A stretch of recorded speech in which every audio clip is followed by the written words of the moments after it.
इन्नल हम्दुलिल्लाह नहमदुहु व नुसल्ली अला रसूलिहिल करीम अम्मा बाद फ़अऊज़ु बिल्लाहि अस्समीइल अलीम मिनश शैतानिर रजीम बिस्मिल्लाहिर रहमानिर रहीम। जनाब सदर, मुअज़्ज़िज़ साथिया किराम और मेरे मकतब साथियों, अस्सलामु अलैकुम व रहमतुल्लाहि व बरकातुहू।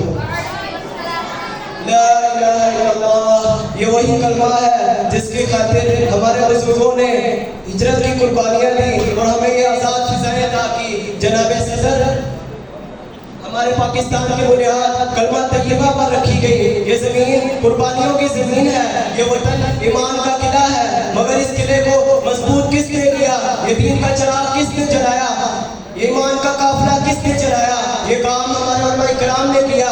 जनाब सदर, जब बड़े सगीर अंधेरों में डूबा हुआ था, गुमराही के बादल छाए हुए थे, तो तौहीद के मुजाहिद मैदान में उतर आए। मौलाना मोहम्मद हुसैन अटालवी, अल्लामा सैयद नज़ीर हुसैन और मौलाना दाऊद गज़नवी जैसे उलमा ने तौहीद के परचम को बुलंद किया, कुरान के पैगाम को आम किया, बिदअत के खिलाफ जिहाद किया, सुन्नत रसूलुल्लाह सल्लल्लाहु अलैहि वसल्लम को जिंदा किया।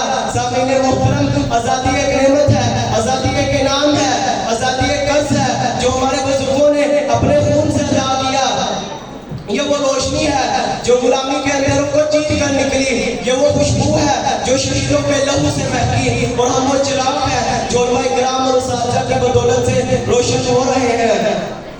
जनाब सदर, किसी शायर ने क्या खूब कहा है, कोई कोई उरूज दे ना ज़वाल दे, मुझे बस इतना कमाल दे, मुझे अपनी राहों में डाल दे कि ज़माना मेरी मिसाल दे।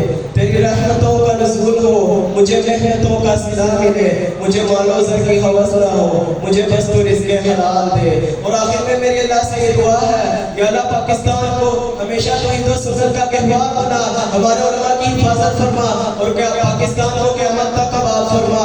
आमीन।